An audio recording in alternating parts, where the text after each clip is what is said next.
দশম শ্রেণীর সাহিত্য সঞ্চন পাঠ্য বইয়ের প্রথম গল্প শাবলতলার মাঠ। তোমরা জানো এই গল্পটি লিখেছেন বিভূতিভূষণ বন্দ্যোপাধ্যায়। আজকের ক্লাসে এই গল্পটি থেকে যে যে গুরুত্বপূর্ণ তথ্যাবলী পেয়েছি তা তোমাদের সামনে শেয়ার করব। তোমরা দেখছো বেঙ্গলি গাইডেন্স ইউটিউব চ্যানেলের ধারাবাহিক আলোচনার ক্লাস, যা প্রতিদিন রাত্রি ৮টার সময় তোমাদের সামনে তুলে ধরা হয়। আজকে আমরা এই গল্প থেকে কোন কোন গুরুত্বপূর্ণ তথ্যাবলী পেয়েছি তা আজকে কাটাছেঁড়া করব বলতে পারো। দেখে নেব তথ্যাবলীর বিস্তারিত বিবরণ। আমরা চলে যাব কম্পিউটার স্ক্রিনে, সেখানেই দেখে নেব আজকের বিস্তারিত আলোচনা। এই চ্যানেলের প্রতিটা ক্লাস অর্থনৈতিকভাবে পিছিয়ে থাকা ও অর্থের অভাবে ভালো কোচিং নিতে না পারা ছাত্রছাত্রী ও সতীর্থদের জন্য, যা কোনো রকম অর্থনৈতিক লেনদেন ছাড়াই তুলে ধরা হয়। চ্যানেল কর্তৃপক্ষের অনুমতি ব্যতীত এই ক্লাসগুলির তথ্য ব্যবসায়িক ক্ষেত্রে ব্যবহৃত হলে চ্যানেল কর্তৃপক্ষ যথোপযুক্ত ব্যবস্থা গ্রহণ করবে। আজকে আমরা আলোচনা করব শাবলতলার মাঠ এই গল্পটিকে নিয়ে। এই গল্পটির রচয়িতা হলেন বিভূতিভূষণ বন্দ্যোপাধ্যায়। দেখো, আমি আলাদা করে বিভূতিভূষণ বন্দ্যোপাধ্যায় সম্পর্কে আলোচনা করলাম না। এই বিভূতিভূষণ বন্দ্যোপাধ্যায় সম্পর্কিত একটি ক্লাস এই চ্যানেলে রয়েছে। তোমরা যদি আগের ক্লাসটি না দেখে থাকো তাহলে উপরের দিকে যে আই বাটনটি রয়েছে এখানে ক্লিক করেও দেখে নিতে পারো, অথবা এই ভিডিওর একদম শেষে এন্ড স্ক্রিনে আমি ওই ক্লাসটির লিঙ্ক দিয়ে রাখবো, তোমরা চাইলে সেখান থেকেও দেখে নিতে পারবে। দেখো, এই গল্পের উৎস হিসাবে আমরা পাবো উপলখণ্ড। এই গ্রন্থটি 1945-এ প্রকাশিত হয়েছিল, আর এই গ্রন্থের 7 সংখ্যক গল্প হলো শাবলতলার মাঠ। আমরা যখন গল্পটি পাঠ করব দেখব কতগুলো চরিত্রের সঙ্গে আমাদের পরিচয় হবে। গল্পকথক, উমাচরণ মাস্টার, সারদা, সতু, এইগুলো, এমনকি চক্রবর্তীদের কানাইয়েরও কথা উল্লেখ রয়েছে। এবার দেখব যে উল্লিখিত পুস্তক আক্কেল গুরুম নামে একটি পুস্তকের কথা এই বইতে বর্ণিত হয়েছে, যেটি প্রহসন জাতীয় রচনা বলে মনে করা হয়। আর একটি প্রবাদ রয়েছে, সেটি হচ্ছে নবমীর পাঠা। আর উল্লেখিত স্থান হচ্ছে বাজিতপুর, দুর্গাপুর, বেদেপোতা, এগুলো। আর একজন নাট্যকারের পরিচয় রয়েছেন, তিনি হলেন গিরিশ ঘোষ। তাহলে আমরা মোটামুটি রচনা পরিচিতি অংশে বেশ কিছু তথ্য তুলে ধরলাম। এবার আমরা চলে যাচ্ছি এই রচনার বিষয়বস্তু অংশে। দেখো, তোমরা যারা গল্পটিকে বেশ কয়েকবার পড়েছো তাদের কাছে বিষয়বস্তুটি চেনা হয়ে গেছে, তবু তোমাদের সুবিধার জন্য একটু বলি। কথক ছোটবেলায় পিসিমার বাড়ি থেকে পড়াশোনা করতেন। পরবর্তীকালে তার পিসিমার বাড়ির পাশের গ্রামে মেয়ের বিয়ের জন্য পাত্র দেখতে এসে ছোটবেলার স্মৃতি বিজড়িত শাবলতলার মাঠটি তার নজরে আসে। একে একে 25-30 বছর আগেকার কথা তার স্মৃতিপথে ভেসে ওঠে। বিকেলবেলা সেই শাবলতলা মাঠের কথা, যে মাঠকে আর চেনা যায় না। সেখানে আজ গড়ে উঠেছে বিশাল কারখানা। প্রসঙ্গক্রমে মনে পড়ে নিজের 11 বছর বয়সের একটি দুপুর রানাঘাটে পরীক্ষা দিতে যাবার কথা, দুর্গাপুর উচ্চ প্রাইমারি স্কুলের উমাচরণ মাস্টারমশাইয়ের কথা। এই উমাচরণ বাবু মাস্টারি করার পাশাপাশি বই লিখতেন। আক্কেল গুরুম নামে একটি বই লিখে সেটিকে ক্লাসে পড়াতেন। তার মনে হতো তিনি গিরিশ ঘোষের মতো বড় মাপের একজন লেখক হবেন।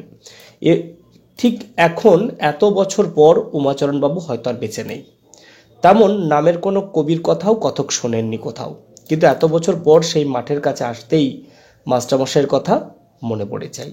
আমরা দেখব গল্পের ক্লাইম্যাক্সগুলো আস্তে আস্তে এখানেই শেষ হয়ে আসছে।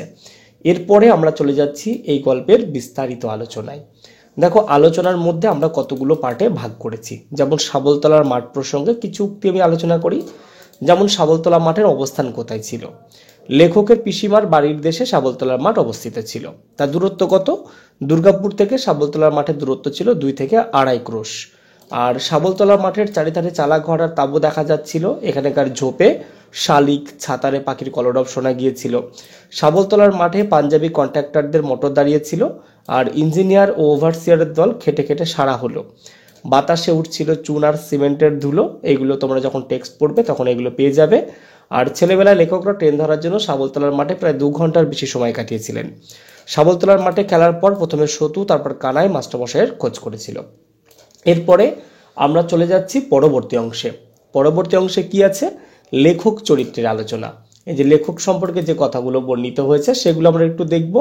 যেমন ছেলেবেলায় লেখক দুর্গাপুর উচ্চ প্রাইমারি পাঠশালায় অথবা দুর্গাপুর ইউপি পাঠশালায় পড়তে যেতেন। আচ্ছা, মাস্টারমশাই কে ছিলেন? দুর্গাপুর ইউপি পাঠশালার মাস্টারমশাই ছিলেন উমাচরণ মাস্টার। সেটা কতদিন আগের কথা বলো তো? আজ থেকে প্রায় 25 থেকে 30 বছর আগে লেখক পাঠশালায় পড়তেন। গল্পে যেটুকু বর্ণিত হয়েছে সেই কথাগুলোকে তুলে ধরলাম। আচ্ছা, তিনি কোথায় থাকতেন? পিসিমার বাড়িতে। 11 বছর বয়সে লেখক পিসিমার বাড়িতে থাকতেন। আচ্ছা, এখন লেখকের বর্তমান বয়স কত? লেখকের বর্তমান বয়স হচ্ছে 36 থেকে 41 বছর। দেখো বলছে আজ থেকে 25 থেকে 30 বছর আর 11 বছর বয়সের কথা, তাহলে 11 আর 25 হচ্ছে 36, আর 30-এর সঙ্গে 11 যোগ করলে হচ্ছে 41। ওই জন্য আমরা নির্দিষ্ট করে বলতে পারছি না লেখকের বর্তমান বয়স কত, আমরা বলবো 36 থেকে 41 বছর। এবার দেখবো যে তিনি আর গ্রামে ফেরেননি লেখক, পিসিমার মৃত্যু হওয়ায় ছেলেবেলায় লেখক গ্রামে আর ফেরেননি। শাবলতলা মাঠের পথে যাওয়া, মেয়ের বিয়ের পাত্র খুঁজতে লেখক 25 থেকে 30 বছর পর গরুর গাড়িতে করে শাবলতলার মাঠের পাশ দিয়ে যাচ্ছিলেন। আবার তিনি শেষে বলেছিলেন 30 থেকে 32 বছর আগের কথা শেষ সব। তাহলে দেখো এখানে কিন্তু দুটো বিষয় বর্ণিত হয়েছে, একটা হচ্ছে 25-30 বছর আগের কথা, একটা হচ্ছে 30-32 বছর আগের কথা। এবার আমরা চলে যাচ্ছি পরবর্তী অংশে। লেখক পিসিমার বাড়ির পাশের গ্রামে পাত্র খুঁজতে যাওয়ার জন্য সকালে মার্টিন লাইনের ছোট স্টেশনে নামেন। লেখকদের পাঠশালার মাইনের টাকা ফেরত দেওয়ার কোনো রীতি ছিল না। মাইনের বাকি টাকাটা মাস্টারমশাইয়ের বই কেনার কাজে লাগতো। কোন বই বলো তো? আক্কেল গুরুম, তাই না? আচ্ছা, এরপর দেখবো লেখকরা পরীক্ষা দিতে গিয়েছিলেন। লেখক ও তার সহপাঠীরা উচ্চ প্রাইমারি পরীক্ষা দেওয়ার জন্য প্রস্তুতি নিচ্ছিলেন। পরীক্ষা কেন্দ্র ছিল রানাঘাট। তাদের সহপাঠীদের নাম কি ছিল? দেখো, চক্কতিদের কানাই, সতু, সারদা, এগুলো ছিল লেখকের সহপাঠী। লেখকের বড় মামার বয়স ছিল 35। তিনি উমাচরণ মাস্টারমশাইকে দাদা বলে ডাকতেন। লেখকরা শাবলতলার মাঠে বনতুলসী জঙ্গলে খেলা করেন। তাহলে মোটামুটি দেখো বেশ কিছু তথ্য আমরা এখানে পেলাম। এরপরে আমরা চলে যাচ্ছি উমাচরণ মাস্টারমশাইয়ের চরিত্র আলোচনা সম্পর্কিত বিষয়ে। দেখো, দুর্গাপুর ইউপি পাঠশালার হেডমাস্টারমশাই ছিলেন উমাচরণ মাস্টার। তার পুরো নাম ছিল উমাচরণ চক্রবর্তী। নামটা ভালো করে মনে রাখবে। তাহলে তার পদবী কি ছিল? উমাচরণ মাস্টারের পদবী ছিল চক্রবর্তী। আচ্ছা, বয়স কত?